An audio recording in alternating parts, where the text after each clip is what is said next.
ونستعينه ونستغفره ونتوب إليه ونعوذ بالله من شرور أنفسنا وسيئات أعمالنا من يهده الله فلا مضل له ومن يضلل فلا هادي له. Sesungguhnya segala pujian milik Allah, maka kita memuji Allah, wa nasta'inuh, dan kita memohon pertolongan kepadanya, wa nastaghfiruh, dan kita mohon ampunan, wa natubu ilaih, dan bertobat kepadanya. Kita berlindung kepada Allah dari kejahatan diri kita dan keburukan amal-amal kita. Siapa yang diberi petunjuk oleh Allah, maka tidak ada seorang pun bisa menyesatkannya. Dan siapa yang disesatkan oleh Allah, maka tidak ada seorang pun pemberi petunjuk kepadanya. Asyhadu an la ilaha illallah wahdahu la syarika lah, wa asyhadu anna Muhammadan 'abduhu wa rasuluh wa safiyyuhu wa khaliluh, salawatullahi rabbina alaihi wa salamuhu wa ala alihi wa sahbihi ajma'in.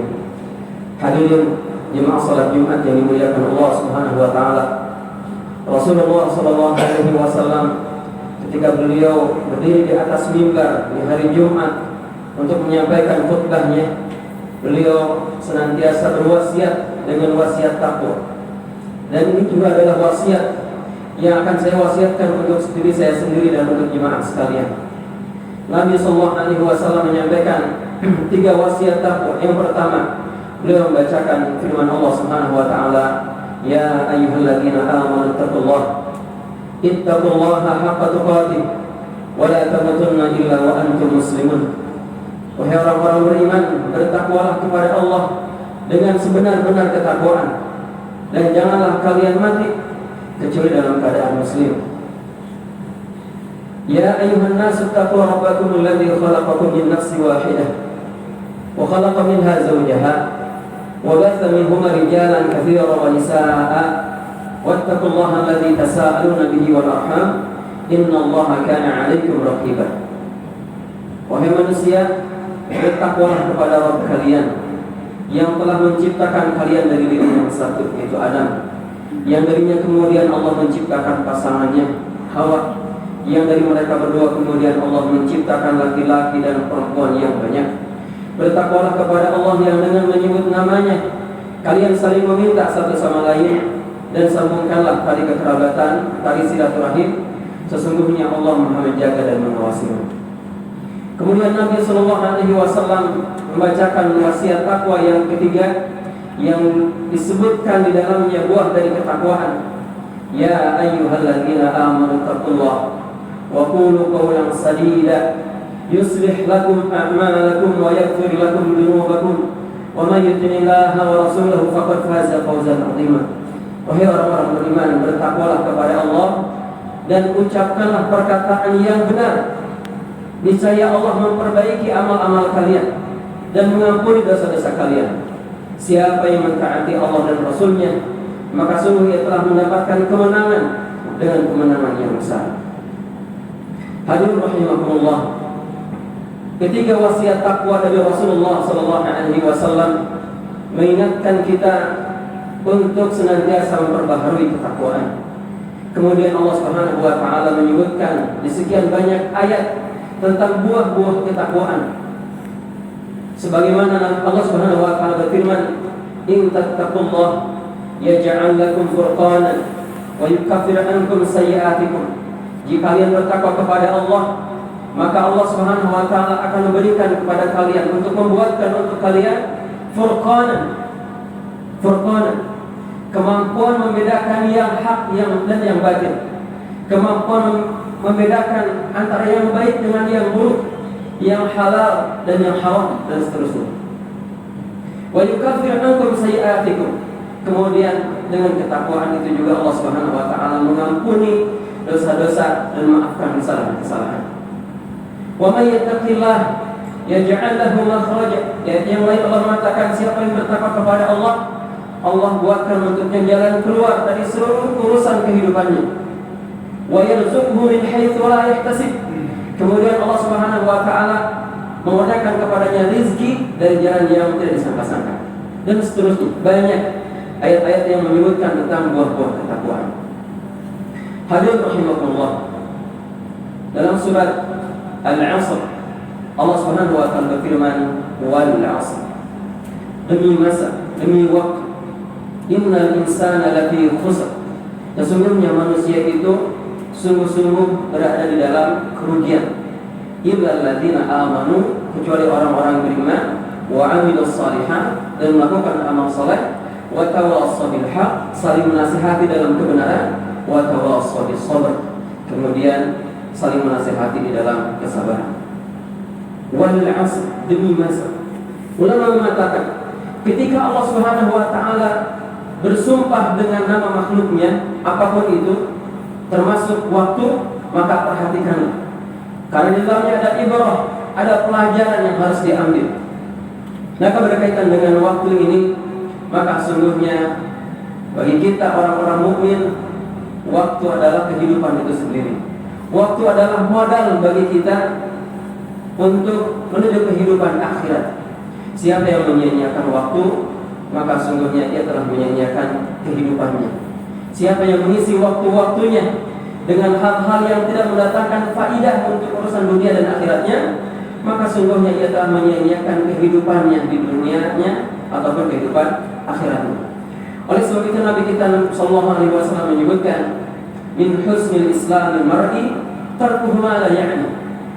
Di antara ciri baiknya keislaman seseorang adalah meninggalkan perbuatan yang sia-sia, meninggalkan perbuatan yang tidak memberikan manfaat, tidak memberikan faidah. Hadirin rahimakumullah, di hadis yang lain Nabi sallallahu alaihi wasallam mengatakan, nikmatani maghdurun fihima katsirun minan nas. Ada dua nikmat yang dengannya manusia banyak yang rugi. Nikmat itu adalah as-sihat wal faragh, nikmat kesehatan dan nikmat waktu luang. Sedikit di antara manusia memperhatikan dua nikmat ini.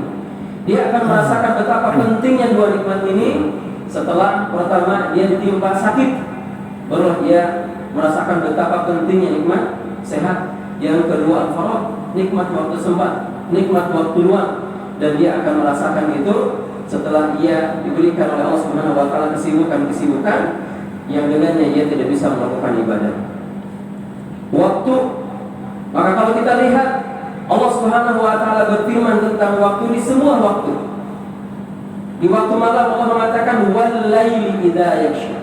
Di waktu siang Allah mengatakan wan nahari idza tajalla. Di waktu asar wal 'asr.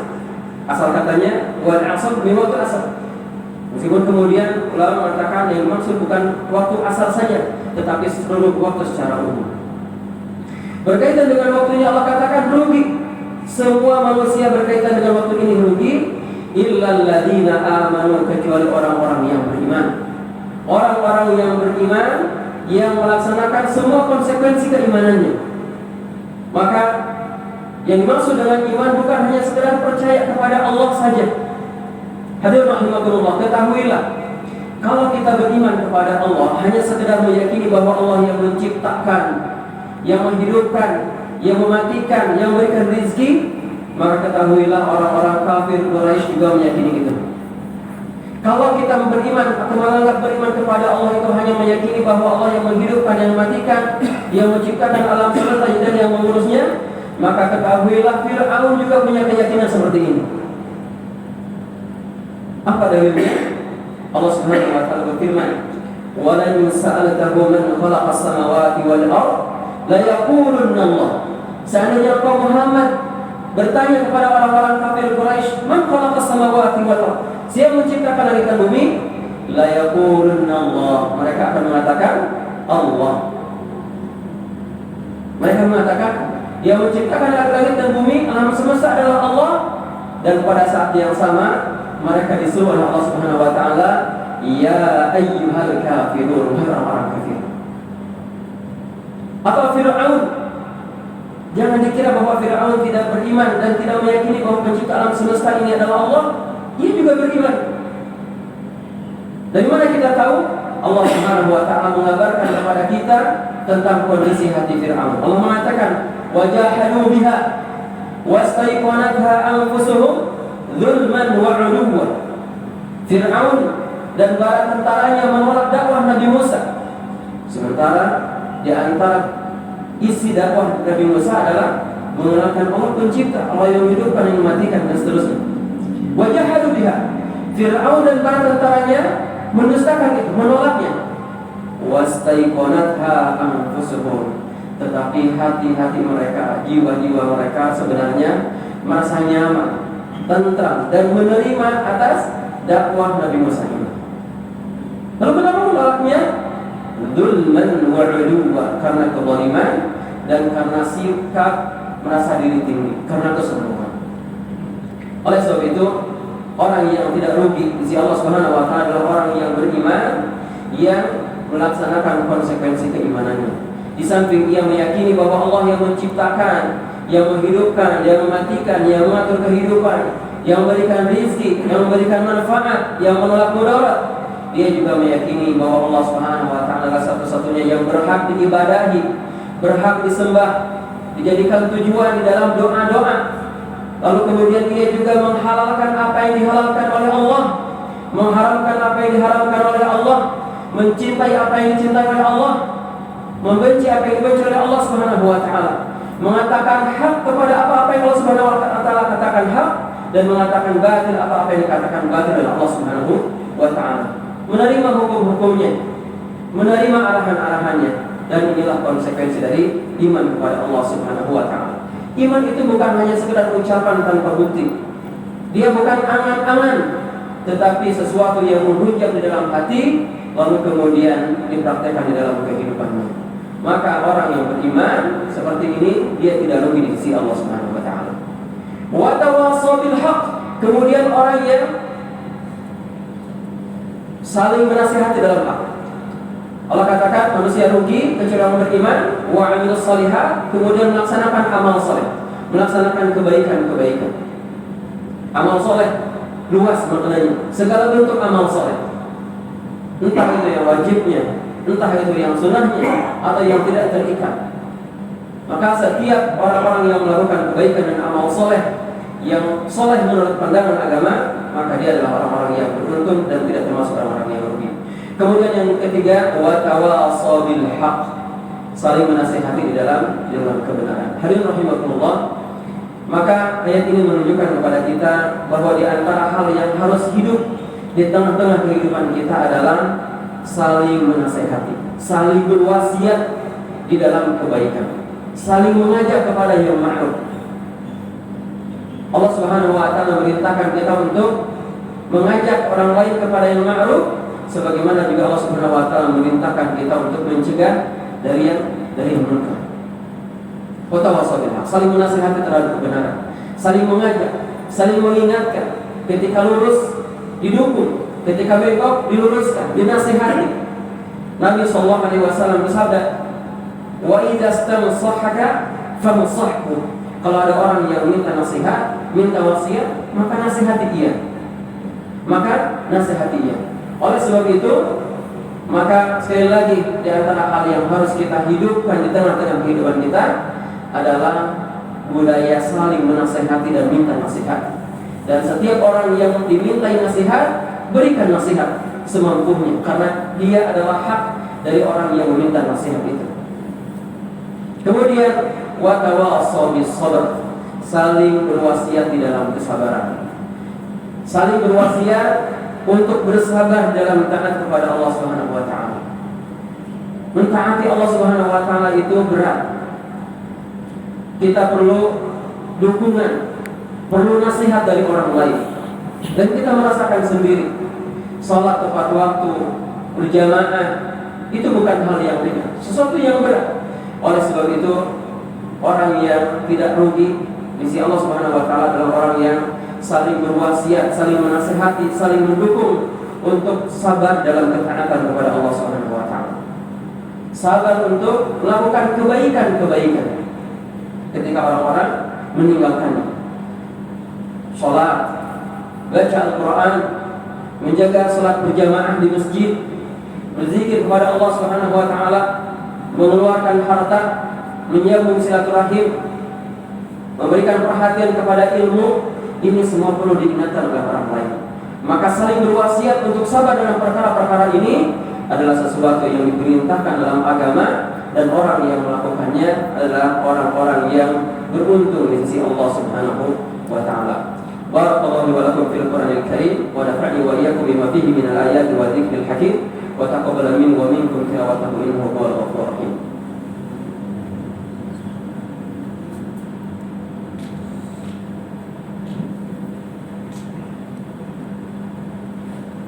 Alhamdulillah rabbil alamin. Wassalli wa sallim ala abdihi wa rasulihi Muhammadin sayyidil mursalin wa ala alihi wa sahbihi ajma'in. Asyhadu an la ilaha illallah wahdahu la syarika lah wa asyhadu anna Muhammadan 'abduhu wa rasuluh.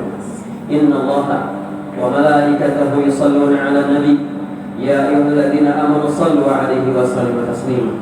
Allahumma shalli wa sallim wa barik 'ala Muhammadin wa ala alihi wa sahbihi ajma'in. Allahumma ighfir lil muslimina wal muslimat wal mu'minina wal mu'minat al-ahya'i minhum wal amwat innaka samii'un qariibun mujibud da'wat ya qadhiyal hajat. Rabbana zalamna anfusana wa illam taghfir lana wa tarhamna lanakunanna minal khasirin. Rabbana la tuzigh qulubana ba'da idh hadaytana wa hab lana min ladunka rahmah innaka antal wahhab. Allahumma qsim lana min khashyatik ma tahulu bihi bainana wa baina ma'asiyatik wa min ta'atika ma tuballighuna bihi jannatak wa min al-yaqini ma tuhawwinu bihi 'alaina masa'ib ad-dunya. Allahumma mat'ina bi asma'ina wa absarina wa quwwatina abadan ma ahyaytana waj'alhu al-waritha minna waj'al tharana 'ala man zalamana wansurna 'ala man 'adana wa la taj'al musibatana fi dinina wa la taj'al ad-dunya akbar hammina wa la mablagha 'ilmina wa la tusallit 'alaina man la yarhamuna. Allahumma la tada' 'anna dhanban illa ghafartah wa la hamman illa farajtah wa la daynan illa qadaytah wa la hajatan min hawaij dunya wal akhirah illa qadaytaha ya arhamar rahimin. Wa sallallahu ala Muhammadin wa ala alihi wa sahbihi wa sallam walhamdulillahi rabbil alamin.